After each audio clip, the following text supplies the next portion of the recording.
Okay. Well, it is not working, but that's okay because we are coming for you, Beverly. I hope you're ready, because here we come. Hi, everybody. How are you feeling tonight? I'm good. I just got nervous the last few minutes, but yeah, I'm here and I'm so happy to see everybody that's joined. And Mm-hmm. yeah, I'm feeling good. Good, good. Are you ready to go into the flashback? We are ready. Let's do it.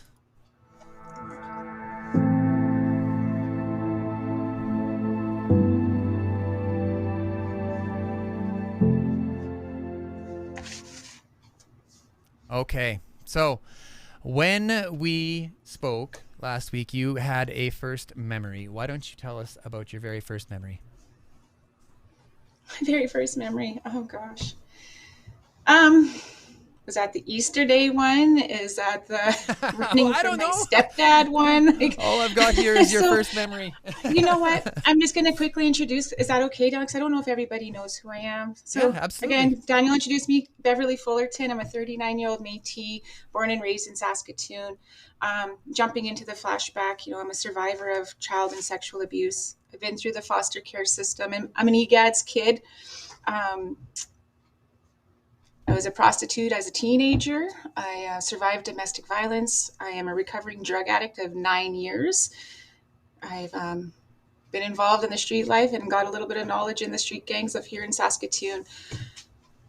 Talking about the flashback, mom and dad split when I was 2. Stepdad came in the picture. I was raised in an alcoholic family, and I was the unwanted one.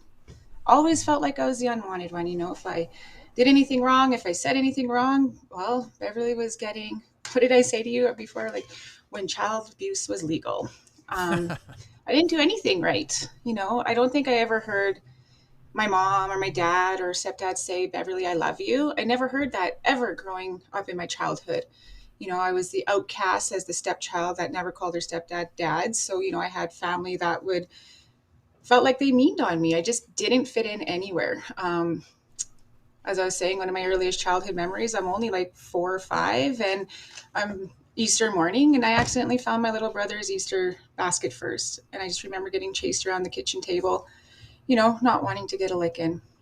Mhm. Remember standing in the kitchen in McNabb Park, and mom and dad, my mom and stepdad are fighting, and stepdad picks me up and throws me on the ground and break my arm, and mom's taking me to the hospital and saying, "Make sure you just tell him you fell from the tree. Don't say anything, right?" Mhm. So that was my normal. My first day of kindergarten, I'm jumping on a bus. I'm getting to a place where I don't even know anybody. I get to school. I'm so excited. I'm in my hand me down clothes thinking I'm rocking it. And right away, I'm getting made fun of because I'm in, I remember the shirt I was wearing, but anyways, doesn't matter. And Yeah. at recess, these girls throw an apple at me. Right Mhm. away got bullied. All Yeah. through my childhood, I don't think I had a friend. I tried to fit in. Um, Being in grade 2 at Westmount, and I remember being called a lumberjack because I was wearing leggings and these cool little boots that I thought was cool, but I guess I was just out of date. I didn't fit in. And going home in grade 2 and getting lured into a back alley by, some older girls and getting the shit kicked out of me and getting beat up. I'm in grade 2, Mhm. right? And going home, and my mom didn't run to my rescue. She didn't go to the school. I just had to deal with it. What did Beverly say? What did you do wrong? It was at a young age too where I just started, where did I fit in? What was I supposed to be doing? Like, it was so normal. Um, just the chaos and the uncertainty in my home. Yeah. I love my parents today. Mom, Dennis, Dad, if you guys are watching, I know we talked about this. We've made our amends. But as a child, it was the worst. I don't have any happy memories of my childhood.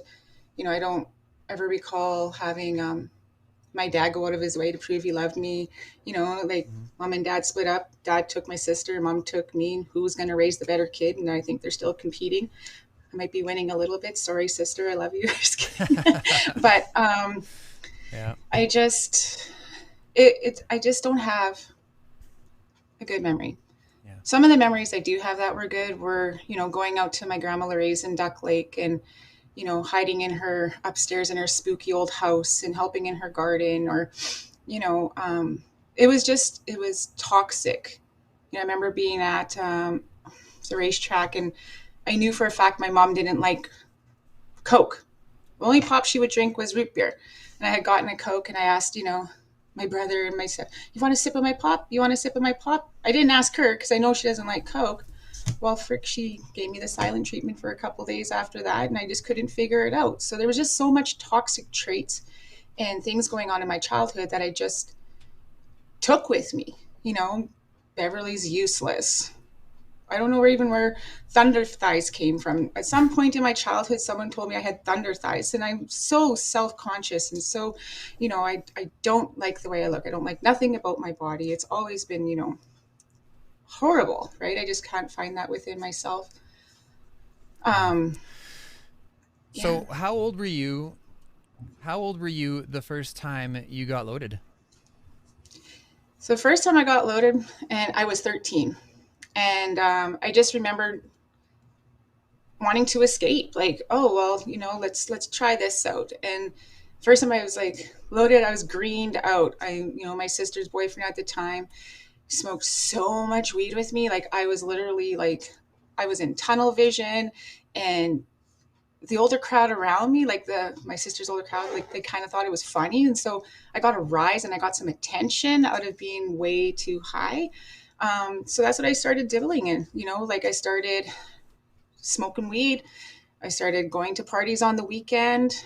At 14 years old, I'm kicked out of my house because I'm just rebelling, and there was a day where I got home, whatever I did, I pissed off my parents, and that was it. I fought back for the very first time, and that was the last time I lived at home.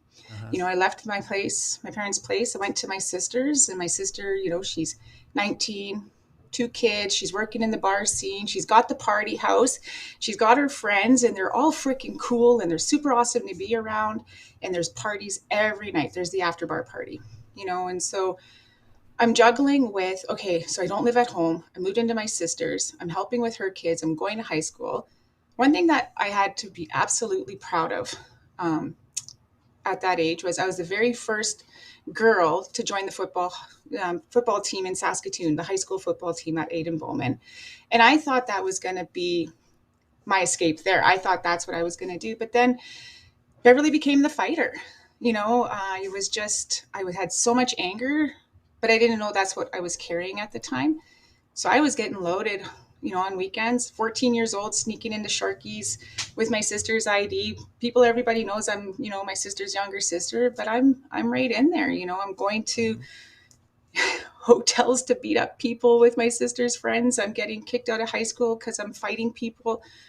I just became a fighter, and it was getting really carried away. And my mom showed up at my sister's house one day with social workers, and I was apprehended, 14 years old, apprehended and brought into the system. So, I'm going into the foster care system, going into group homes. That ain't for me. I was fighting authority. I wasn't going to listen to anybody. And so I'm stealing alcohol from group homes. I'm hanging out at the bus terminal. I'm doing break and enters. I met just people that I was tagging along with that I was feeling good about myself, right? Because I was getting that attention. The badder I was, the more attention I was getting. And all of a sudden I had friends. And all of a sudden, people wanted to hang out with me. I never had that before, right? Where people wanted to be around me. So I was just showing off, and that's what I did. Started going into like the juvie center, ending up in Kilburn Hall. And each time I got arrested, I'd go into the courtroom and no parent was there for me. Nobody was there to show up. So I'd get a week, get 10 days, get 30 days. How old were you the first time you got arrested? 14. 14. And can you tell us what it was for, or is that off limits? No, that's okay. I think, it was pretty, what the hell? I'd like to also point out, while there's a short break here, I'd like to point out that I got my camera working again. I got the background working. Yay, I see that. So I just had to have a little celebration there. So I'm sorry to interrupt. No, that's okay. My juvie record is probably almost 100 charges long, and they all stem from mischief, break and enter, loitering, drinking in the park, mostly B&Es. I was on a B&E spree with some folks, and I was on a B&E spree with this group of folks that I was hanging around with at the bus terminal. We were badass, right? Like, Oh yeah. we were the bus terminal crew, and we took off to we went and did a bunch of B&Es around the city, loaded up 2 vehicles, took off towards Vancouver, stopped in Edmonton thinking we were slick, and we pawned all the stolen goods at some pawn shop in Edmonton and made our way to Vancouver. And I'm only 15 now at this time, 15-ish.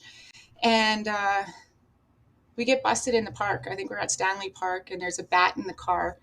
And the police are like, well, that's considered a weapon if you don't have a baseball or a baseball glove with you. So we're going to have to arrest you guys. And I'm like, oh my God, I'm getting arrested in Vancouver. I'm 15 years old. No one's going to care. How am I getting home? Mm-hmm. Well, because of all the all the B&Es and everything, the warrants we had back in the city. And one of the B&Es that we had done was on a police officer's house. We didn't have a Canada-wide warrant for us. So I got flown back to Saskatoon on a nice cop plane and got met by a whole whack of police coming off the airplane at the airport. Wow. And that's not scaring me. It's not, that didn't scare me. I was like, I got this much shit going on. Yeah. Right? And I fed Taking off selfies. of that. I honestly, Did you take if only, selfies? right? Yeah. There wasn't made up. That wasn't a thing then, thankfully. Oh, no. That's, looking back, if we could have that selfie tonight, I mean, that would be badass. I mean, recovered or not. If you go back to your discussions, there's a picture of Beverly at around that age anyways. There is, yes. And I'm sorry that I did not save that and bring it up tonight. Well, people can jump over there and check it out. Yeah, totally. So that's how I became an EGADS kid. Mm-hmm. Actually, just before that, I tried one more time to get out. I was the very first youth at the Calder Center treatment center here in Saskatoon. So they took in their first group of 10. I was one of the first youth to go in there. People telling me, oh, you need to you shouldn't be doing drugs. You shouldn't be drinking, get your life together. You're way too young to start on this path. And yeah, Your Honor. Okay, I'll take this chance. I'll go to Calder Center. Yeah, it didn't work out. It was my birthday, popping acid in the freaking treatment center, watching Romeo and Juliet, and swear to God, everybody's talking in that accent, and then running away that night. It was just I didn't want to listen to nobody. I didn't know who I was, so I was going to get out there. Nobody wanted me. Like, who wants to stay in a group home? Who wants to stay in Calder? Who wants to stay in Kilburn Hall? I even got so low where I was breaking in, I did a B&E in my own dad's house. I stole an antique gun and stuff that was absolutely no value, but sentimental to them. But I didn't care. I had no morals. So I end up back in Kilburn, and I don't know why, but somehow, Don Meikle and, Beth and Sue from EGAD's times, 20 some years ago, decided to take a chance on me. And they stand up one day in court and they're like, Your Honor, we'll take her. We're going to put her in the My Home. So I was in one of the very first My Homes here in Saskatoon, and I thought I was ready. I thought, I don't know where I'm going. I don't know what I'm doing. I don't know how I'm supposed to act. I'm kicked out of every high school in Saskatoon. Even City Park didn't want me. I was banned from Walter Murray for 10 years for pushing a girl in front of a bus. I was banned from Baden Bowman for beating up the principal. I attacked the principal. That's the road I was on. I was just destructive. But man, did I like to drink and hang out with the older crowds. It was so much fun. I didn't have to worry about anything. You ended up in Winnipeg. Okay, so let's rewind a little bit. Did we skip that part? Because you mentioned we didn't. No. Okay. Yeah. So, EGADS, I'm in the My Home. Whatever stuff happens, I run from there too, and I'm, still partying and drinking, and the old KG. If I don't know if people remember that downtown. And oh yeah. I just so I became friends with this other girl. We end up in Winnipeg, and it's all a party, right? My sister's out in Winnipeg at the time. So me and my friend, we head out there, and, it's a big acid trip. It's a big drunk. It's just, we got no parents. We got no authority. Nobody's telling us what to do. We're staying in this freaking terrifying apartment full of cockroaches with drug addicts. And it was horribly scary, right? And so one night, this person shows up at our door, knocks on the door, and wants to come in, and he's smoking crack. Well, guess what we got introduced to? We got introduced to smoking crack. And then we're just tempting and we're trying things and then we're getting whatever. I ended up being, on the street in Winnipeg. Beverly's a prostitute and trying to make money. I'm scamming my dad, lying to him that I need rent money. And, my sister, she's mad at us because whatever we did, stole money or slept with a boyfriend. I don't know. It was just a gong show in Winnipeg.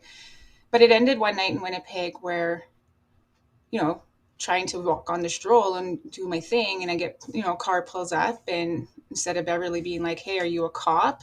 I slipped and jumped in the car and said, okay, what can I do? And guess what it is? It's an undercover cop. They take me to the station. And that probably saved my life right there, because who knows where I would have ended up doing that because it was getting to be pretty bad out there. So come back to Saskatoon. Beverly ends up back, in prison for a bit, come back out, end up being an EGADS kid, right? So yeah. Anything that I could get my hands into, anything that, and here's the thing, I remember being 8 years old, getting out of the bathtub, standing in this washroom. And I don't know where these thoughts come from, but I remember, standing on my tippy toes, wrapped in a towel, being like, when I grow up, I'm going to be a hooker. When I grow up, this is what I'm going to do. Who thinks like that? Like, where did these thoughts come from? And it all stems back because so many memories are blocked. So being in grade 7, going to my parents' friends after school, because that's who would watch us, and being sexually assaulted by their best friend by telling me, don't say anything, nobody's going to believe you, and he's telling me like, and I'm sorry if this is too much information, folks, but this is just my reality, saying, hey, do you want to learn what a stinky finger is? Who does that, right? And then threatening me, well, if you say anything, I'll tell them like it was all you and they're going to believe me over you. So as a child, you're hearing these things, you just lose so much trust. And I have no idea what a healthy lifestyle looks like. I don't know what a normal teenager looks like. I'm just on a path of destruction. So 17 years old, I'm broken, I'm done, and I'm sitting in EGADS, right? The drop-in center. Yeah. I don't think I'm in my home really much anymore. And then one of the facilitators there is like, what the fuck are you going to do with yourself? What are you going to do? Right. And I'm also meeting the bad crowd there. I'm walking the street with some, and the girls that I hung out with, they're pretty much all deceased. They've all lost their lives to the streets, MMIW, overdose, murder. Like it's every girl that I know from that time, except for a couple, are gone, or else they're still lost to the addictions and to the street life here. My teenager years were crammed into it could be such a blur, but the memories that do pop up are fucking scary, and I don't even know how I made it out of that teenage life, right? Yeah. So I hit 17. Oh, go ahead, Daniel. No, I by all means, please continue. Okay, so here's Beverly, 17 years old. Yeah. I've never had a boyfriend. Okay, so I'm promiscuous, I'm horrible, whatever, 17 years old. But I've never had a boyfriend. I never had a guy that actually had taken interest in me or wanted to get to know me or take me on a date or anything. And so here I am hanging out at the old EGADS, thinking I'm real cool, probably dressed who knows how. And these guys come walking in and definitely look older than what they should be in EGADS. But me and my girlfriend that I was hanging out with at the time, she's deceased now, her name was Aisha, decided to start playing pool with these guys, and we hang out with them, and we go to the river that night. We get completely loaded, we're drinking, and the guy says, hey, you want to be my girlfriend? Well, this just developed a whole new Beverly, right? Like here comes the codependent, toxic, obsessive, psycho Beverly, right? Because somebody actually wants to be with me. Did you notice a change at the time? Like, were you like, oh, this is different? Or did you just this, like, looking back now, you realize this? Now I realize it. And looking back at, when I look back at it, I see so many red flags. I hung on to a person who I knew was toxic, but somebody had actually taken an interest in me for the very first time. And I was going to hold on to that. And I did. And he was an alcoholic. His brother was all we did was drink. We drank and we got high, got high. He had his own place, which was a bonus. I didn't know he had a girlfriend that he just kicked out, and I'm like meddling right in. But it was a big party. And then 2 months, into this party, I'm sicker than hell. I don't know what's wrong with me. Right? Go to the doctor and, oh, Beverly's pregnant. 17 years old and I'm pregnant. Well, then I'm like, okay, this is my opportunity. I'm going to be the perfect wife. I'm going to be this perfect mother. I am going to have the house with the white picket fence and the freaking poodle dog, and he's going to love me, never leave me, and I'm going to make him so proud. And again, looking back, it was so toxic. So like I said, I'm 17, I'm pregnant. I find out he told me he was 19. I find out he's actually 23, so he's got a good age gap in there. And it was just, he was a womanizer, right? So I'm trying to build a family, but here's a guy that's not ready to settle down, but not let me go either. So it was that cycle where he would go and cheat on me and spend all his money and come home on a Sunday. Oh, I'm so sorry, my baby. I never meant to do that. Well, I will never do that again. And here's Beverly believing him. And that's just what continued. So in this 6-year relationship, that's all it was this person cheating on me, getting drunk, coming home, and doing it all over again the next payday, continuously. And, I have 2 beautiful children from him. They're now 21 and 18. And, I don't mean to talk ill on him. Like, we've all had our things. He had his stuff. And, today I don't talk ill because he's deceased, right? So he passed away.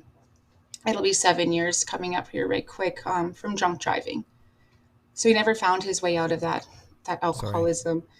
Sorry. And, and my children are, had to watch that. So, but that relationship, it showed toxicity because it was always, fighting and drinking. They were little at the time. So when that relationship started coming to an end, that's when Beverly was like, oh, I'm still young. I wasted 6 years of my life. I'm going to party. You're partying. So am I.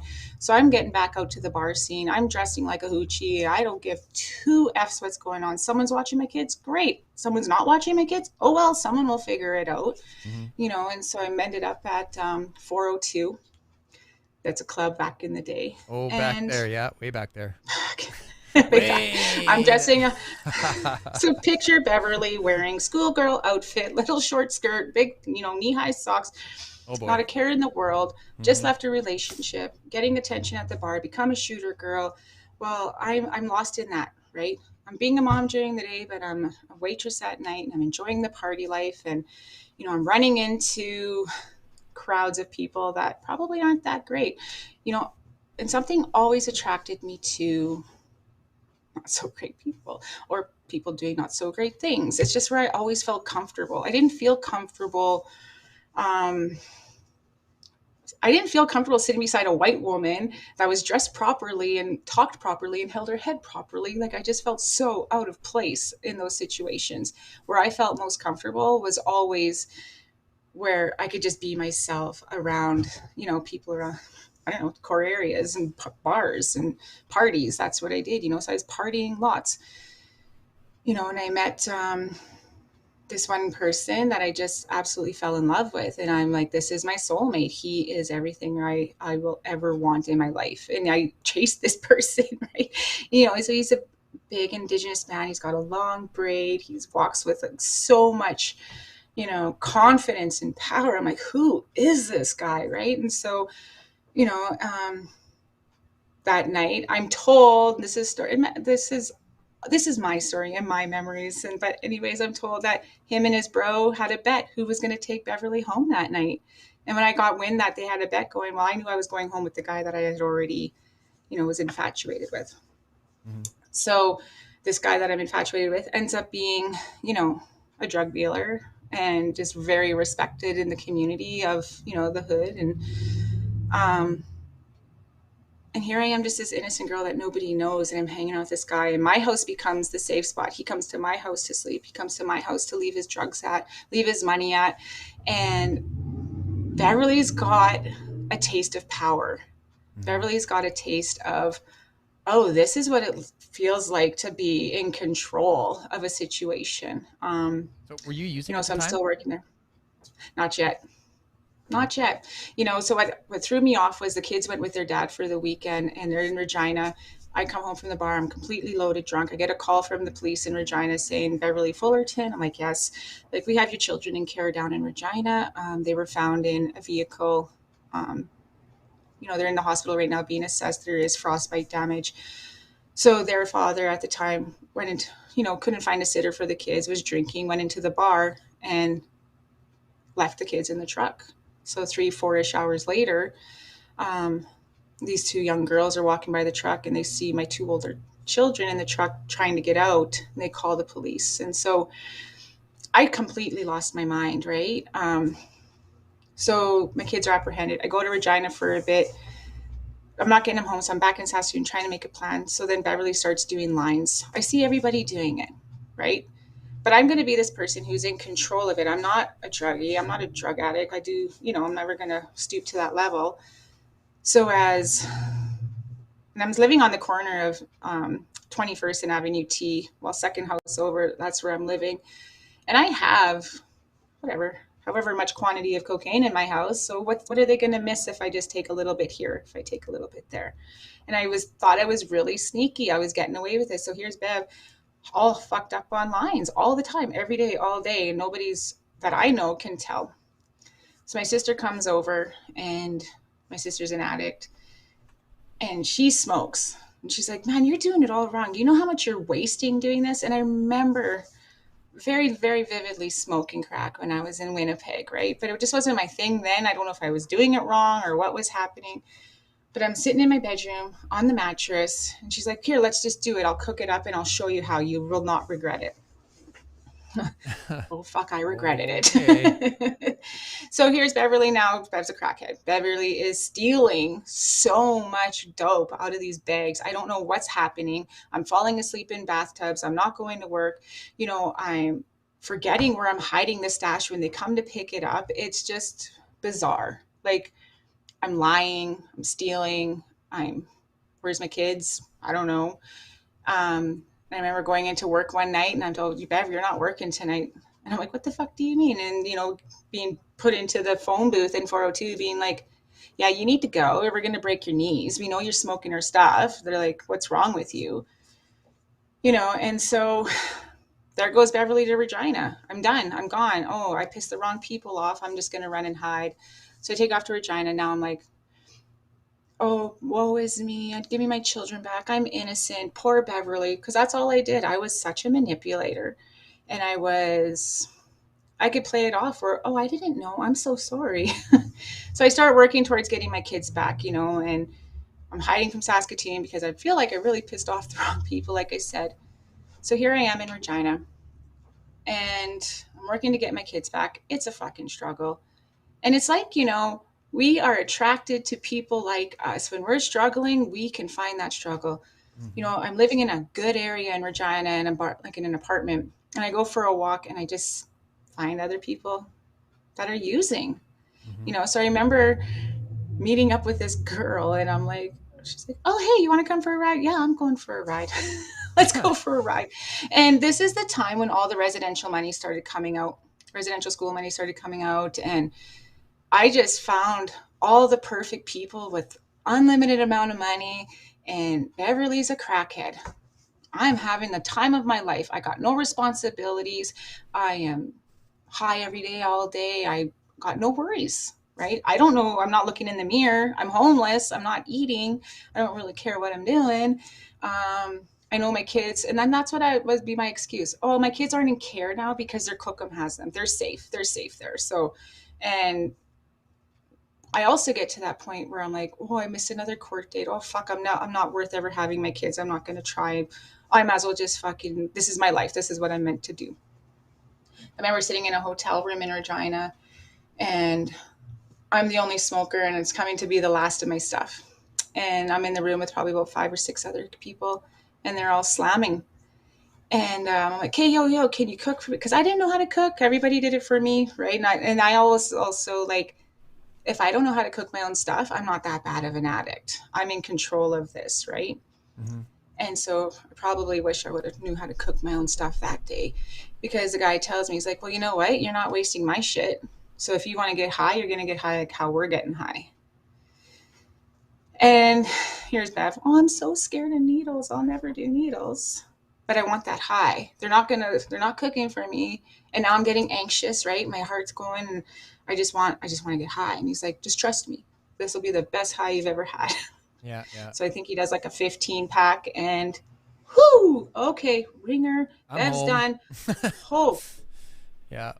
I don't know. Like those 6 months, 6 months it took Beverly down a hill where I was raped, waking up in rooms naked with random people, hanging out with people I have no fucking clue who they are, waking up in bushes. I don't know how I got there. And waking up to my face being smashed with a bat by a guy named Wolf. You know, I'm sleeping on a couch in a whatever spot, a trap house, whatever it's called nowadays.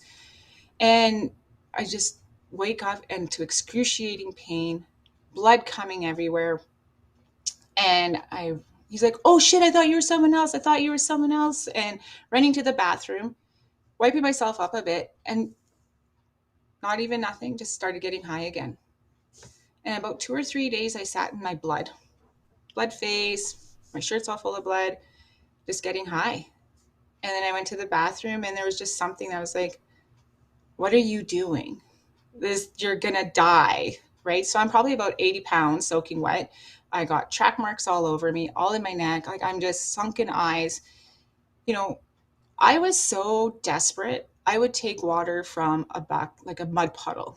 I would pull, I don't know, there's some kind of bar on duty out of the freaking toilet just so I could get high. That's how low I got. Not low, I don't say that, but that's just where I was at in my addiction. I was a binger. I would sell anything, I would steal anything, I would sleep with whoever, I would just do whatever so I could get high. But that day I looked in the mirror and something said to me, like, what are you doing to yourself? Where are your kids? And I just gave myself a face, like I washed my face and I called this number. And I wish I could remember her name. It randomly comes to my name, but I just remembered her number as a support. And I called her and she picked me up down the block and brought me to detox. And I went to detox in Regina and I was sick. I hurt and I craved and I wanted to leave, but there was just this voice in the back of my head kept saying, you're going to die. Is this how you want to be? This is the end of it. This is the end, you know? And so I did my 7 days in detox and I met a couple people and then Beverly got I got accepted into Pine Lodge in Indian Head. So there goes Bev. And I'm going to prove to everybody I can do this. I don't want to be this bad person. I want to be a mom. But I started doing it for everybody else, right? So I get to Pine Lodge and it wasn't for me. So here I am, a freaking street junkie, nobody person that everybody hates. And I'm sitting in a treatment center that has a family week. They're like, so Beverly, do you have family that can come out for family week and we can do this? I'm like, no. Well, you must have somebody. No, I don't have nobody to come out here. I didn't have nobody sending me money for to go to the store or buy cigarettes or anything. Nothing, no canteen. So what does Bev do? I do what I know best. I leech on to a guy, take advantage of a situation, shows me a little bit of, attention, and I'm wooed. While Beverly gets kicked out of Pine Lodge 2 days before her completion date for relationships, right? So I get put on a bus and back to Regina. But now I have visits with my kids, right? And I'm coming back to Regina saying, hey, look at me. I did treatment. I'm a month and a half clean. I can do this. So Beverly gets her own apartment again. I'm having visits with my children. I'm going to NA meetings, right? And I'm ordered by the social worker to see my kids, to do all of these programmings. I'm jumping through hoops. I'm doing everything I'm told to do. I get a freaking job. And within about a month or so into that, the kids come home, right? They come home and they're home a week because I'm overwhelmed. I'm struggling. I can't do this, but I'm going to keep doing it. So I go to an NA meeting that night and one of the predators there, because I'm don't care. There's predators within NA meetings that, leech onto young women coming in. I don't know if it still happens. I haven't been to an NA meeting in a while, but that's what happened to me. He's like, hey, I see you're struggling. You got your kids at home. You want to make some extra cash? He's like, my cousin, he just needs a driver for the night. You'll get $500. And I'm like, $500? And all I got to do is drive a car? Back in my head, yeah, there's more to it, but okay, let's do it. Get a sitter for the kids for the night. 11 o'clock ish that night, there's a honk at the back window and a car comes up. It's a red Trans Am. Car door opens. There's this Indigenous guy, gets up. He's wearing a leather jacket. He's got his hair slicked back. I'm pretty sure it looks like a mullet, and he looks like an Indigenous Jackie Chan kind of guy, right? And I'm like, oh, wow. Here's Beverly Wood again. Oh, this guy looks like he's in power. He has a car. He walks with so much, confidence. So I go out there and he's like, so you're my driver, what's your name? And I'm like, oh, I'm Beverly, hi. Oh such God. and such. And, right. So, by the end of that night, I'm smoking crack. That's what he does. He's a crack dealer, right? So he's driving around. I'm thinking I'm strong enough. I'm getting high. There goes Bev. I get home the next morning at 7 a.m. I call the worker at 8:30. I'm like, you got to come get the kids. I can't do this. And so she picks the kids up and brings them back to their cookums. And she's like, what's going on? I'm like, I can't do this. I'm sorry. And I was high. I was still high. And that guy shows back up at my house after the kids get picked up and we get more high. And that night we're out driving and he's driving. I'm in the passenger seat. And this was the start of 2 years of torture. I had $40 in my bra. And I forgot I was holding the money, whatever. And he's like, hey, give me that cash. I'm like, what cash? What are you talking about? And the fucker punched me so fucking hard. He knocked me out. Put me in the alley, right? I come to and I'm fucking terrified. My face is fucking sore. And I run home. And I'm home not even a few minutes. And he pulls up and he's like, oh my God, I'm so sorry. I got stressed right out. I didn't mean to do that to you. Oh, it's okay. I totally understand. It was my fault. And like, I felt like, I don't know who I was. Here's this guy. He's obviously freaking scary. Because in that night too, the first night I was with him, we went to a house to a guy that owed him money and he boot fucked him. He stomped his head on a couch. And I watched that and I was like terrified, but I was also intrigued. I was like, oh, look at this guy. And so I'm back into my addiction really, really bad. Not seeing my kids, and I'm getting beat the fuck up every day. Pardon my language. Don't worry about it. He would bounce my head off the door. He would lock me in his family's, rooms in their houses and beat the shit out of me. How many hospital visits and then how many shelters I would run into, and he would have another woman like sign into this women's shelter and be like, hey, Beverly, Brian's down the road waiting for you. I've heard that. They're cops. The cops knew what was going on, and I was always beat up. And I still remember, and I'm going to say his name because it stands out, and I've shared this before. I just remember this one officer picking me up and hiding me in the back of his cop car and taking me through the McDonald's drive-thru. And his name's Johnny Golden. Right? Am I that fucked up? Am I that high that this guy with Johnny Golden, he's a freaking superhero, man. Did he have deadly hair? Really I feel like he had deadly hair. Was it deadly? I don't know. I don't think he has any. Sorry. But this person went above and beyond trying to save me from a domestic violence situation. He knew what was going on. Like they went above and beyond to the point where they put me on a bus with nobody knew to Moose Jaw to go to a women's shelter. How this person knew I was getting off a bus in Moose Jaw, I still can't figure it out to this day. But when I got to Moose Jaw, there was the red car sitting there waiting for me to get off. And so this is how toxic this was. When I started seeing this guy, he was married to another woman about my age, and they had a kid together, and she had, some older kids. She committed suicide a night that I was out driving around with him and doing deliveries. She committed suicide, and we got the call. And he made me go to the hospital with him. And she's on life support. And the families are being called and, they're coming to the hospital and people are trying to figure things out. And he would not leave me. He made me come along with him. And, when they declared that she was brain dead and, he needed to make the decision because he was the husband. And he looked at that doctor and said, well, she's no fucking good to me now. You might as well just pull the plug.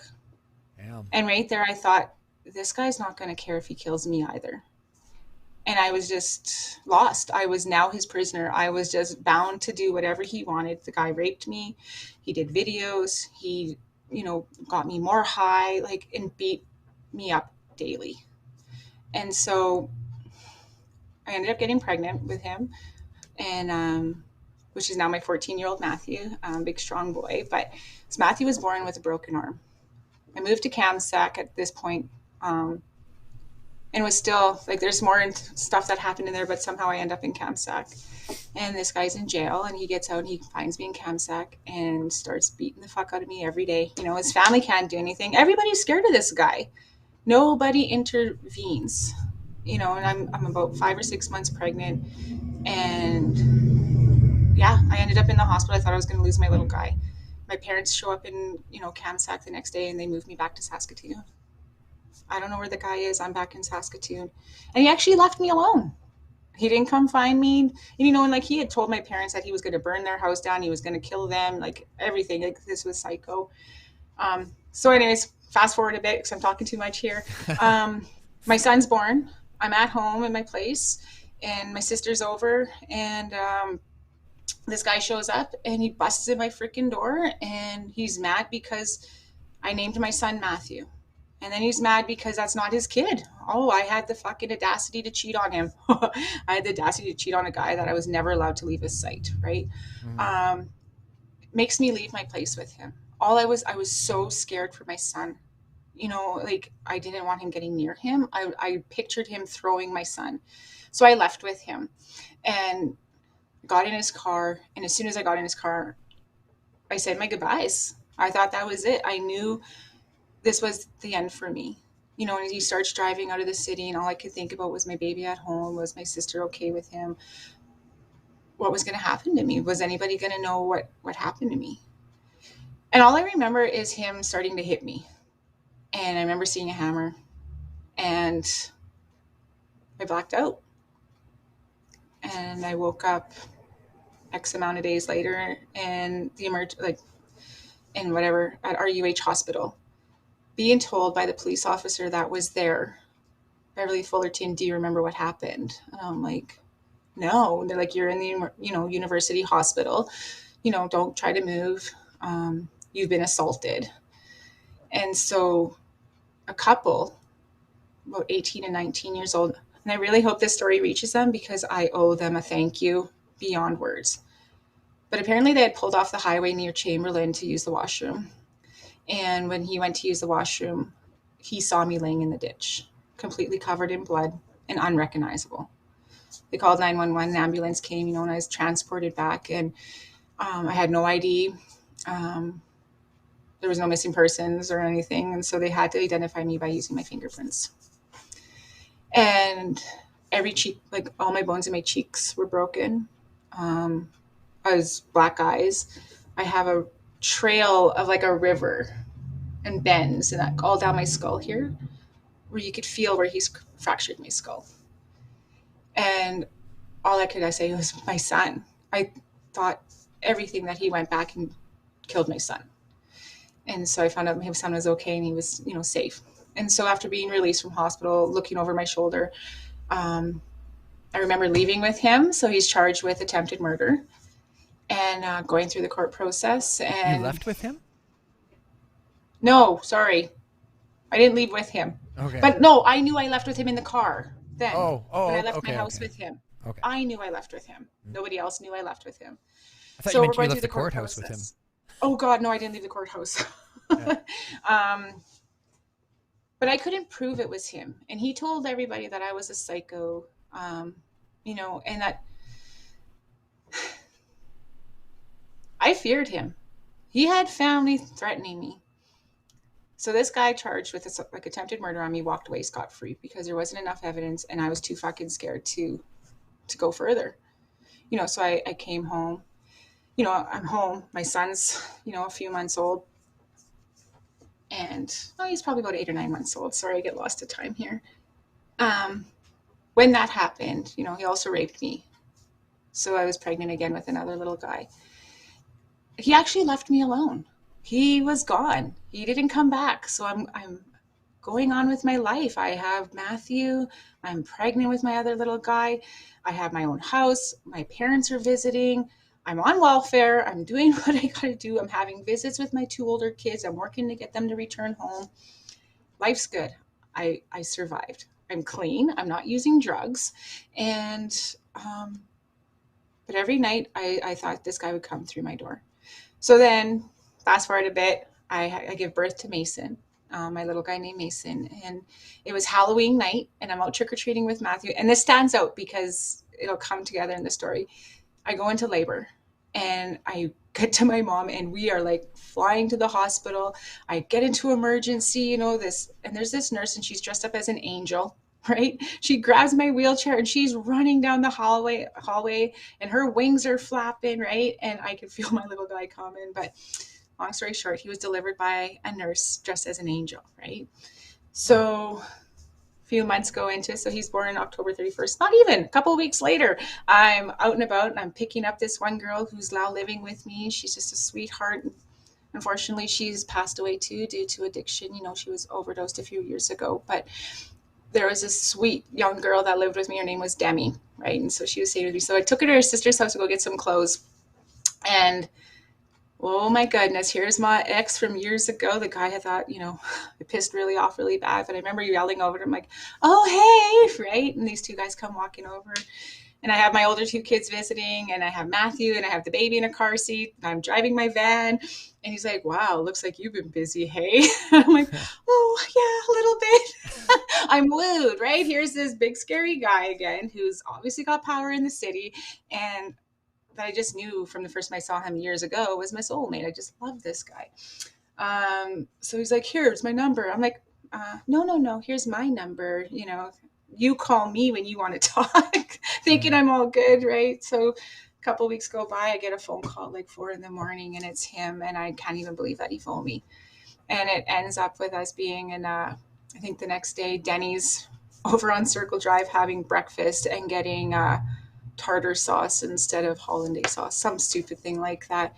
But I was wooed. I'm like, so when are you going to settle down, right? So here's Bev, remembering that I can have power and I can have control and I can be lovable, but not that kind of power and control yet. But I wanted to be in a position where this guy who's not known to settle down or anything like that, I wanted to be that person to change him. I wanted to be the one that he loved so much that he would change his life for, right? And so this is a person in our community who has authority within the gang world, within the drug world, right? And I am totally swept off my feet.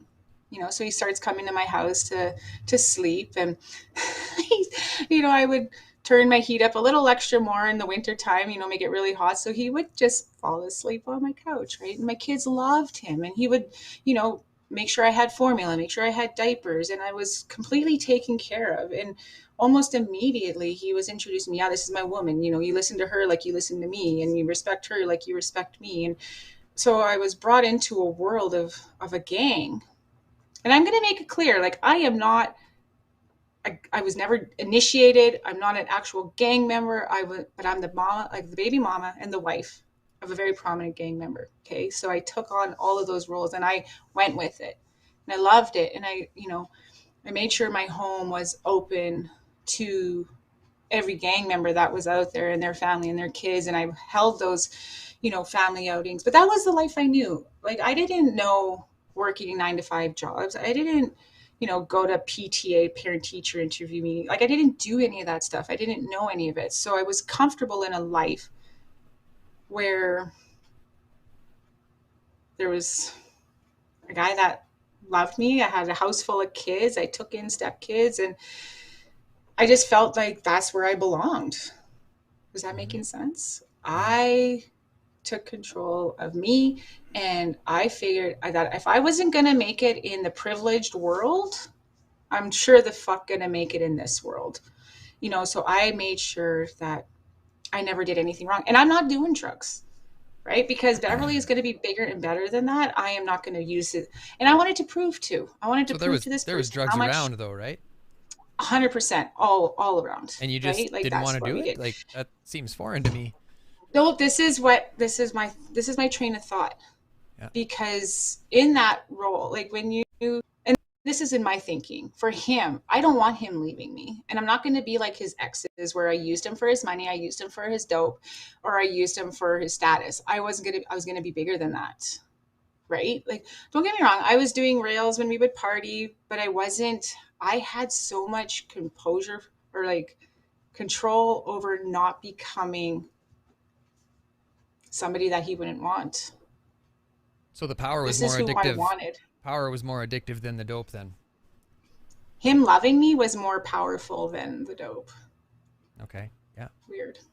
Mm. No, but that's how I was in that life, right? It was like, so I wanted to prove to him that we could get out of the hood. I wanted to be that woman that never cheated on him. Like I said, I didn't want to do any of that stereotypical gang street life, whatever, the way girls are to drug dealers. I wasn't going to be a bro hoe. So I wasn't one that would, like, disrespect him. I treated this man like he was golden, because that's just how he was in my eyes. I brought my children around him. So moving into that now, he took my son, Mason. Mason's only not even a month old. He's only a couple weeks old. That's his baby. He took him completely as his own. Everybody, all my kids became everybody's nieces and nephews. We were a family, right? And there was a code. You don't sell to pregnant women. You don't do your own dope. You don't do needles. You don't freaking do, like, the stuff that people are doing today. There was none of that, 12 years ago, 15 years ago. And I also really enjoyed that those rules were there. So my littlest one, so I have all 4 kids home. I now have my 2 older ones home, Matthew and the baby. He's about 5 months old. My house gets raided one day. And it's kind of funny. I have to share. Like, there's a couple guys, bros, that are at my house. They're in the basement doing their thing. I'm upstairs. I'm putting groceries away. It's like family allowance weekend. Baby's in his car seat. Just got home from a cab. Whatever. We're doing our thing. And the 2 guys that are downstairs, they come running upstairs. They're like, "Is everything okay?" And I'm like, "Yeah, everything's okay. What's going on?" They're like, "You're not getting raided?" I'm like, "No, I'm not getting raided." Right? So what happened is we were getting raided, but we were in a 3-plex townhouse, and the cops went into the neighbor's house. They went into the wrong address, right? So that gave us time to figure some shit out. But within minutes, our house is, so the 2 guys are trying to take off out the front back door, and I'm trying to get my kids, and we get raided. And so this is March of 2009, and it's still freaking cold. There's still snow. It's pretty cold. So my doors are busted in. I got cops everywhere. There's a warrant saying that, there's guns in my house. And I was so fucking mad because it was by a guy who snitched. He ratted us out, told the cops there's guns there. Because why? Because he got caught smoking crack in my van. So then he gets cut off from using, whatever. I'm told he fucking rats us out. So I get more angry. Like, when there's disrespect and this stuff happens, I get angry, right? So then we get raided. They find the guns. "Oh, hey, Bev, just tell us that it's, your boyfriend's, and you can walk scot-free," and I'm here in my mind, I'm like, hey, here's my chance to take one, pull a solid, say it's mine, and then I'm really going to be respected. I'm really going to prove my love. So I did. And I sat in those cells, and I said, "No, that's my guns." I said, "That's, buddies, he had a bad breakup. I didn't want him drinking around, driving around drunk with these guns in his truck. So they're in my house. I didn't know I was supposed to store them safely. Here is Beverly using her little white girl." I'm not white. And we've established that, yeah. But I could manipulate, right? Maybe I wasn't manipulating, but I got out of that, so I have no record. So I'm released with conditions, and, I end up just getting a conditional sentence or something like that, right? So I get a CSO, community sentence. So now I'm even big-headed because I took a solid. I just proved something that so many people just won't do anymore nowadays, right? Mm-hmm. So I'm on a high, but then 2 weeks later, my little guy's sick, and he's really, really sick, and don't know what to do. Mother's instinct kicks in. I'm taking him to the hospital. So I go to my family doctor, and I'm like, and this is Easter long weekend, April 2009. Head over to the family doctor. He's like, no, you need to get him to the hospital. He needs chest x-rays. He needs help there. So we leave the doctor's office. I go home. I get my diaper bag, get who I need to go to the hospital with, make sure everything's sorted. I end up at RUH Hospital Emergency Pediatrics. First visit is, oh no, it's just a viral. You should be okay. There's a virus going around. Just go home. No. I said, I've been sent here by my family doctor. He's not good. They're like, no, it's just a virus. Go home. So Beverly complies and I go home. I'm back in the hospital a couple hours later because he's not eating. He's not wetting a diaper. He's breathing funny. I can feel a rattle in his chest. And they're like, weren't you just here? And, by this time I'm with someone else, and it's a racial thing. It absolutely 100% to this day. And I will say it was a racial-based thing. So the second time I'm there, I'm told, you were just here. You were told it's a virus. It's going to get worse before it gets better. I'm crying. They call security. Beverly is escorted out of the hospital with the baby. I go the next morning with my mom, doctor. They put the oxygen stuff to him and everything. And then they're telling me, oh, this machine must be broken. His stats are pretty low, but he's fine. And, and I'm told, oh, if we listen to every mother's intuition, do you think we would need doctors? And do you know if we used, put every child through an x-ray, every person that came in here that demanded an x-ray, do you know how much money that would cost taxpayers? So I had police called on me. I'm causing a scene because they won't look at my son properly. I know my son is sick. 8 hospital visits later, all documented. I have everything documented. 8 hospital visits later, my son passes away in my arms at home on the 3rd day. I'm getting ready to head to the University Hospital one more time. In those visits, I went to City Hospital. I went to St. Paul's Hospital. They all told me, go to pediatrics emergency at RUH. So at 12:40 p.m. on Monday, Easter Monday of 2009, April 9th, 2009. No, sorry, April 14th, 2009. He's having a really hard time breathing. I call my cousin, Michelle. Michelle, you need to get here and watch the kids. I need to get, I need to get Mason to the hospital. She's on her way. I'm getting Cheese Whiz sandwiches for my kids for lunch.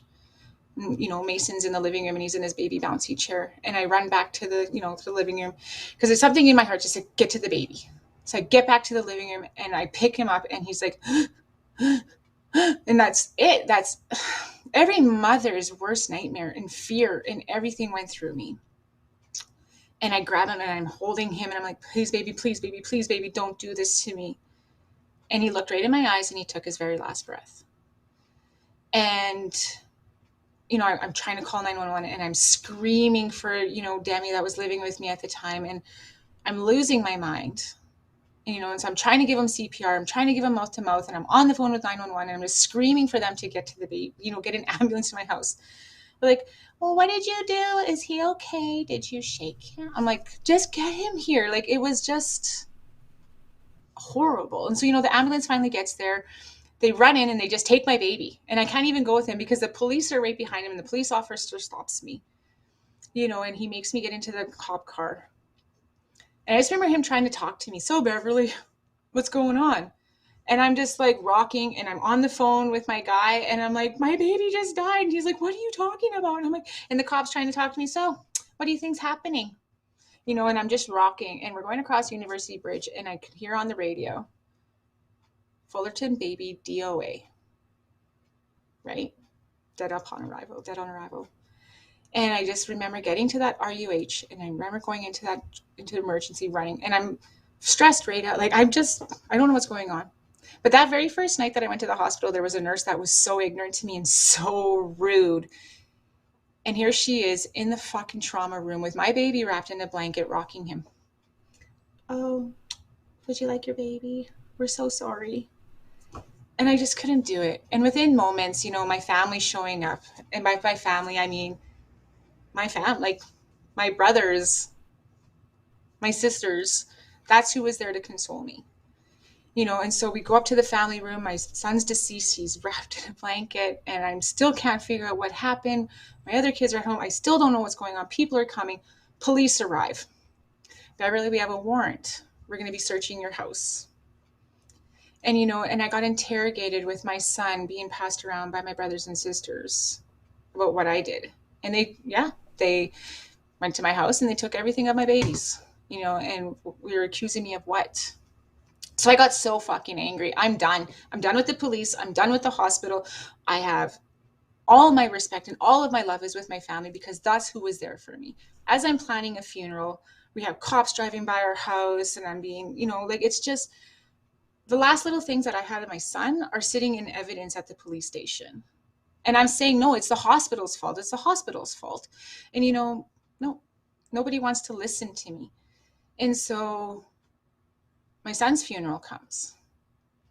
This is where I fell 100% even more in love with my family, or as, you know, community said, the gang. They sat there through the wake, through the whole time. They sat in that rocking chair with my son. My son was buried with a bandana on his head because after autopsy, he had nothing left. They mutilated my son during the autopsy. You know, that's where everything was. That was my family. And that's where I've decided, you know, this is me. This is where I belong. These are my people. You know, and the police are outside the freaking wake. They're at the, you know, the burial. And I'm done. Right. And so from there, fuck the police, right? Fuck the systems. This is me. I'm going to live this and I'm going to, you know, be with my man and this is my family and I'm going to protect them and they're going to protect me. So what? So dope. Let's do this. Let's do that. What finally did it? So that's what we did. What finally did it for you? Like, what was the defining moment that brought you into recovery? Okay, so I'm going to go real fast for this. So getting up to there, you know, so my brother's murdered by his own underling. Another brother's almost murdered. A huge investigation, you know, 6 months investigation. People that I trusted have turned on the, you know, to be with the police. There's like a 1,200 page disclosure. We get raided. 1,200 pages. Right? We get raided. 1,200 pages? Yeah, about that. You know, and there's like 14 of us arrested. I never saw it coming. I thought it was invincible. I thought we were invincible. I thought nothing's going to happen to me. He'll take my charges. He's promising he'll take my charges. The prosecutor has a whole different freaking idea of what's going to go on. You know, and so my 14-year-old, up until just a couple years ago, thought we had the Call of Duty go through our house, right? Because of how they rated us. So I get 5 years. You know, he gets 7. Everybody gets anywhere from 3 to 7 years. We're all federally sentenced. We're all labeled. We're all on paper.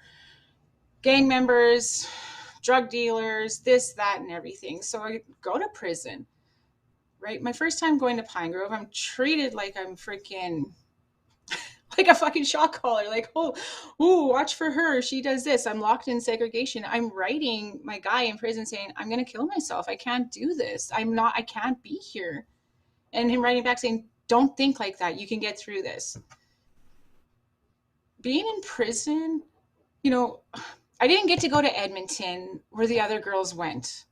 I would have loved to have gone where the other girls were, where I could be with the people that I knew. I got sent to the Healing Lodge, Okamahuchi Healing Lodge. I didn't know anybody there. They didn't even want me there. I was labeled on paper as high risk. I'm going to do all this stuff. And I had no fucking clue who I was without everybody. Who was Bev with no boyfriend, with no kids, with no family, no friends, nobody there? Who was I? Who was I pretending to be? But who was I really underneath? And, you know, I just shared on my Facebook yesterday about a lovely little cookum. Her name was Margaret, and she passed away just recently. Mm-hmm.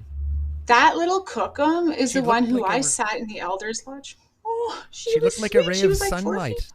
That picture that you posted, like, right? just happiness and just like strength. Yeah, definitely. Yeah. I didn't make any friends in jail. It is the women are the worst. We're fucking assholes. We are mean. We are two-faced. We are backstabbers. We are fucked, especially in a jail setting. Okay. I usually have something to say. I usually do, but not today. Not today. But I just couldn't do it in there. And, you know, and was nothing but drama and nothing but chaos. And nobody would bring my kids to visit. And it was just getting so much harder. My kids were all separated. I'm listening to tears. I'm listening to, I was just broken. I was so fucking broken. I cried every night. I cried because I was lonely. I cried because I had nobody. I cried because I didn't know what I had to get out to. But that little cookum I was just telling you about, so I sat in the elders lodge one day. So I wasn't allowed to go to school. I wasn't allowed to work in the kitchen. I wasn't allowed to, because I didn't get along with anybody. So they stuck me on maintenance, where I drove a fucking gator and collected firewood every day, all day, and chopped wood. That sounds deadly. That was my job. It was good. That's Stayed awesome. in shape, I guess. I guess. You got to drive a gator. But 2 years into my sentence, I finally got to go to the elders lodge and sit with the elder, right? And so, and this cookum, and I've said it before, and people who've heard my story, I just remember 2 cookums out there. And there was one that had, like, she just looked mean and all her wrinkles went down, and she was lovely, but you could tell she had a rough life. And then there was this cookum where all her wrinkles went up and she was just so calm. And I'm like, I was just drawn to her. That's who I wanted to be. But I remember sitting with her and she's like, who are you? I'm like, I'm Beverly. And she's like, no, who are you? I don't know. I'm from Saskatoon. No, who are you? Answer that question. And, and then I'm like, I didn't know what she meant. And I really started digging into more. And I started getting involved into to the Indigenous culture that they offered out there. They had a horse program. They had sweats. They had ceremony. They had a sun dance. I started participating in that kind of stuff, and smudging and praying and understanding, because I don't know who I am. I know I'm Métis or half-breed or something, whatever my parents said growing up, but I really don't know who I am. So trying to find my roots, trying to find what works for me and what feels good. And there was a woman that worked there by the name of Leanne. So she was the assistant warden. And she walked with such a confidence, and like, there was just something about it that I wanted to that too. So I started watching people. I'm like, I want to be kind like her. I want to be generous. I want to be confident. And they're like, oh, well, work on your self-worth. What the hell does self-worth even mean? When you come from so much damage and so much toxicity and so much anger with yourself, what is love? What is all these things that you guys are telling me? What toolbox are you talking about? So I really started to get a grasp of this, about who I wanted to be and how I wanted to change and how I wanted to mother and be a friend and be a family person. But I couldn't do it at the Healing Lodge, because who I was on paper there, I was a manipulator. So every time I would do something good, they thought Beverly was up to something. So on June 23rd, 9 years ago, was my last high. So what we had was called flail mail. Before they started now they photocopy your letters. You don't get anything original. But there was women in there that were getting flail mail, and it was crystal meth, soaked paper. So she would get her letter, and then we would eat it. And honestly, if I would do crystal meth in the community, I would not survive. The only reason why I didn't become so entrenched in that meth was because I was in jail and I had no access to more. I wanted it. I craved it. I was like, a monster within me was released, but then was like forced to be contained, because we didn't get no more flail mail after that, right? So that's the last time I used drugs. And it scared me so bad, because I think I was up for almost 48 hours and trying to pretend to be sober. But the thoughts and everything where I went, and I was sweating and couldn't relax, and my heart was just going. But it was the best feeling I had felt in so long, and it scared me. And right there, when I couldn't get high and I went through the down and I was depressed for days, and I knew if I used one more time, I would not come back out. So I made that promise to myself that I was going to stay. I couldn't touch drugs anymore. Here we go. Every day I wake up right now. We got to do it. We got to do the thing.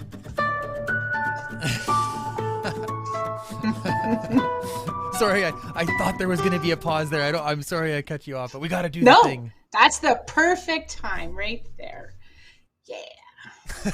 Anyways, please I continue. knew I couldn't do it anymore. Yeah. I put my transfer in. I went to Winnipeg Institute for Women, which is now shut down because that's how fucking horrible it was. But I knew I needed to make that change for me. I knew that if somebody was going to make that change and somebody was going to do something different for me, it had to be me. I couldn't rely on anybody anymore. I had to find out who I was going to be. So I got my grade 12. in a segregation cell in Winnipeg. I fought for that, you know. I was denied all my paroles. I wasn't given parole. I went up twice, denied twice. So I was released on my stat to Saskatoon, and all odds were against me. The police, you know, didn't get it in time to have me banned from the city. I was given a high risk parole officer. I was his first woman ever on his case. They were ready for me to come back and fuck up, right? I had cops come into my house to do curfew checks, but I wasn't going back. Those cells and that loneliness and that heartache and how my kids were torn from me, and my kids went through some fucking shit. Like, they went through some heartache, they went through some struggle, they went through their own stories to tell, but it wasn't good. And how dare I allow my kids to go through that while I'm sitting in a jail cell?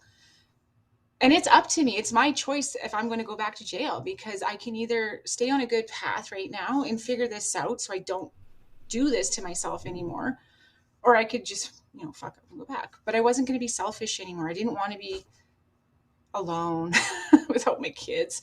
So I got him. Yeah. And you know what? What was it? It was a promise to myself that I was going to do better.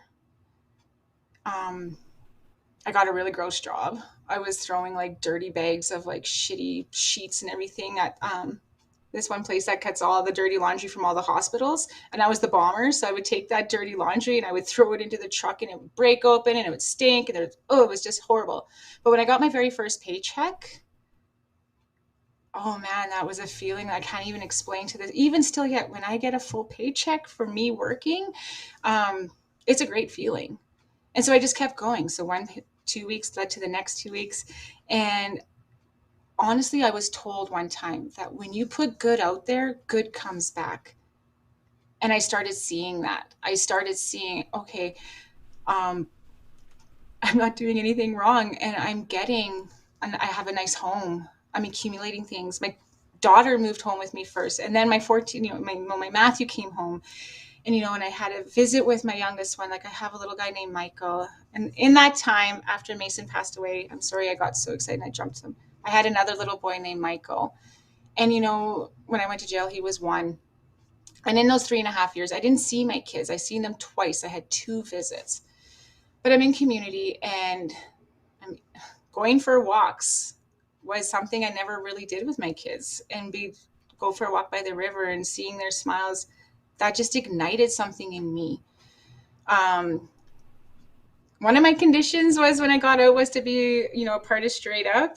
And I remember meeting with Stan too at a Tim Hortons, but I wasn't ready. And I told my parole officer, I'm like, I can't commit to that. I can't do that. And he's like, well, you need to figure out what you're going to do, because what are you going to be doing to, one, you know, stay away from that lifestyle, stay away from drugs and this and that. But I never really, I don't know, I just got really into my work mode. But I started reaching out to other resources. So I remember, you know, this is funny. Sue, if you're watching, I love you, and I'm sorry for saying you. But I remember being at the Healing Lodge, and this group of women coming from the Elizabeth Fry Society. And there's this woman, short hair, bright pink lipstick, and she is spunky as can be. And she's like, ladies, what's happening? How are you doing? You guys want to talk? And I'm like, who is this woman and why? But it was that moment at the Elizabeth Fry Society. We had a moment where I was like, they don't care what I've done. They're offering help. They want to talk. They want to listen. I'm going to, you know, take this and put this in my toolbox, right? So I'm in community. I'm doing really good. I'm working. You know, I got a job at an office supply place. I think I applied for a call center. And Tammy, if you're watching, I just remember her saying, I have an awesome, like, and I think a lot of people can relate, but when you got like work in an office, your voice changes, right? So I'd be like, your Harvard voice. Hi, you've reached Frontline. Yeah, I have like a that's a Harvard voice. So she there we go. And I'm still doing that at Classic Law as the Frontline, where I answer the phone. Oh, I'm in class with you. You do that in class too. A little bit. I'm in class too. Yeah. But things just started going really good. So then there was a gang strategy forum in the city here, and I reached out and I said, hey, is there any way I can join this? Because I want to know what's being said. One of the things that I really didn't there's a lot of stuff that goes on behind the walls. There's a lot of things that mistreatments, human rights things, like the way women are treated in prison is just freaking crazy. And I knew that I could have some type of a voice, right? And I wanted to find out where I could have a voice. And I also wanted to, take away the stereotype of people that are labeled as gang members, as addicts, as this, as that, right? Because we are good people. We are really that are deserving, that are, deserving of a chance, of a good life to do that. So I went to this gang strategy forum and I was like, these academic people don't get it. You can't just implement these things and think that's going to come out there and change. You need to hear stuff from the people that are living it, that have lived it, that people with the lived experiences, where those changes are going to come, what's working, what's not working, what fucked you up, what's going to help you, right? Like, I'm a big believer in lived experience and sharing those voices. So at this gang strategy forum, I met up with Sue again from the Elizabeth Fry Society. She called me over to her table and she's like, we need you at E-Fry. You're going to come meet us, let's have an interview. And she offered me a job. And it's offered me a job, facilitating the women's sharing circle. This changed my life. So I'm in community and I'm offered to do a sharing circle with an elder. And I'm meeting with women that are just coming out of prison and that are in the community and have so much of the same story that I have. And to sit there and be vulnerable and to share and to just be in a safe space, that's what saved me so much more. And meeting the women that I worked with, right? So Judy Pelly, amazing elder in the community. I love her. She was my co-person. And when we get together and we would have a group of women, up to almost 30 women sometimes, just sharing where they're at, sharing their struggles, sharing their hopes, their dreams. What do we need to do to get there? We need to talk about, my kids are in care because I did this. It's okay that you did this. We need to have those talks. We need to stop putting people down and thinking, you lost your kids, you're a piece of shit. Because that's not true. Oh, you're going back to your abusive boyfriend, you deserve it. That's your choice, blah, blah, blah. That's not true. And so having these sharing circles and talking, and I never knew what skills were or what tools were, like I said earlier. So when someone said to me, well, what tools do you use? Where's your self-worth, or where's your self-esteem, or how do you build this? How do you build that? I took a lot of my own self-time and started really doing a lot of reading. What did these things mean? I tell a lot of the women, you want to change one thing for tomorrow. If you're used to getting out of bed and putting your right foot down, put your left foot down. Do one small change at a time. And, and when I shared with the women, I was learning too as I went along with them. And so I really got to go and I was really working my way in E-Fry. I just connected with everybody there, So I went from facilitating sharing circle every Tuesday night. Then I was working during the day as a receptionist. And then I became the reintegration worker, right? Because what better person to work with women coming back into the community than somebody who's been there and has done that and knows those struggles and knows those fears, knows those barriers. And, I just loved my job. I love the women. I love the truth. And so, I just really, really, really inspired myself to keep doing good. And so, I just, like I said,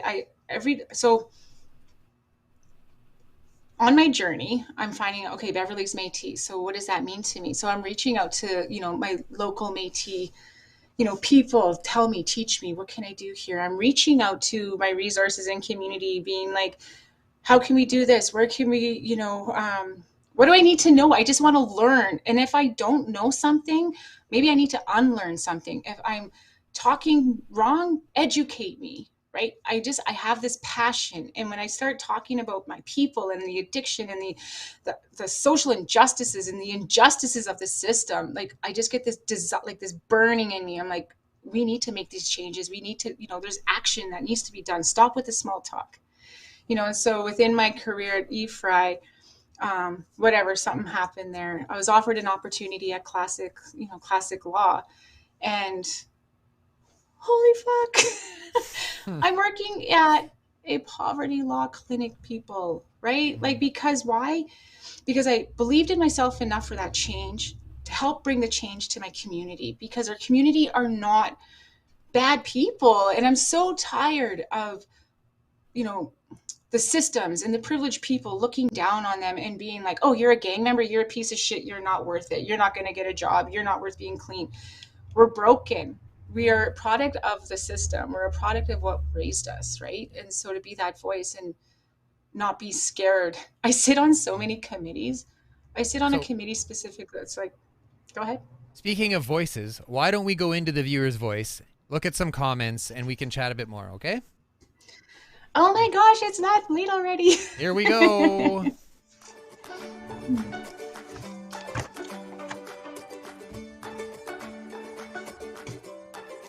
You hear me? I told Bev she could only talk about her story for 20 minutes before we started tonight. It's okay. It's okay. How do you tell that story in 20 minutes? You can't. So I guess I just shut the hell up. So anyways, let's look at, I put some in the queue here. A while back, somebody asked, what does EGADS stand for? What does EGAD stand for? I don't even know. I think that's just their name. So EGAD's Youth Centers. So EGAD's in Saskatoon, they are focused on youth and homelessness and project help, youth that are at risk on the street or in homelessness. They are in a great organization. And so, yeah, definitely check them out. But they got a lot going on for our youth. Yeah. Let's see, what else do we got here? Lots of comments. Is that going to all show up on the screen? No, it is not. So thank you, Bonnie, for watching tonight. Bonnie says, God bless you for sharing your story. You are here today for a reason. I love that your son name is Matthew. So is my son. I named him that because it means a gift from God, and being pregnant with, oh, and she got cut off there. We can only put 200 characters in the chat. So sorry about that. So, and we've got Sharon. Again, oops, I can see it here though. So Sharon says, thank you for watching. You are a true warrior through and through. I look forward to having you in my classroom. Love you lots. I have another meeting to go to. Oh no, we lost Sharon. Great job, Daniel, getting this woman on your show. Love you both. Okay. Thank you so much, Sharon, even though you're not here. Maybe you can watch. Better let them know, Daniel. I am in my first year of the Bachelor Indigenous Social Work program at the First Nation University of Canada. And let's do that. Let's both do that. Do it. Yeah. There. So now that'll be in the recording. That's what we'll play on Facebook. Okay. What else do we got here? This one got cut off too. I'm sorry. I'll read what I can though. She says, oh my God, Bev, I knew you were a force the first time I met you. I had no idea your story was so full of trauma. You are such a bright light in this world. Thank you for sharing your story. I think, thanks, Angela. I'm sorry, but we can't get to all the questions tonight. But, if there is anything that you would like to leave us with tonight, Beverly? Be kind. Everybody has a story. Let's just make our community a better place, right? Like, we can do that. We work together. It's possible. It's there.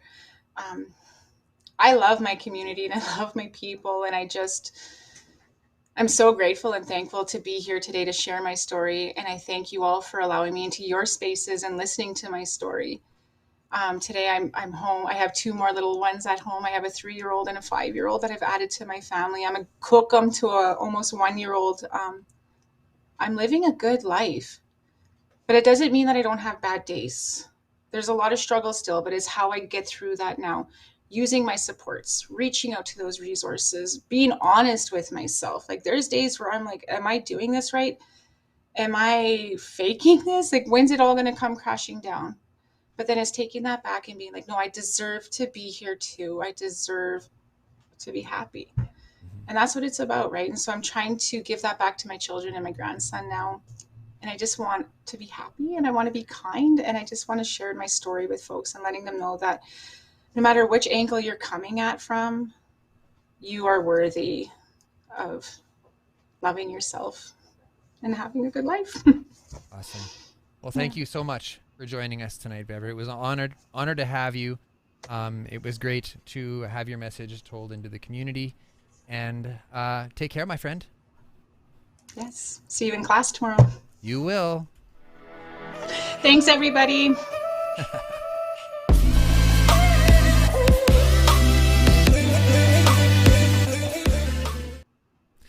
There is power in numbers.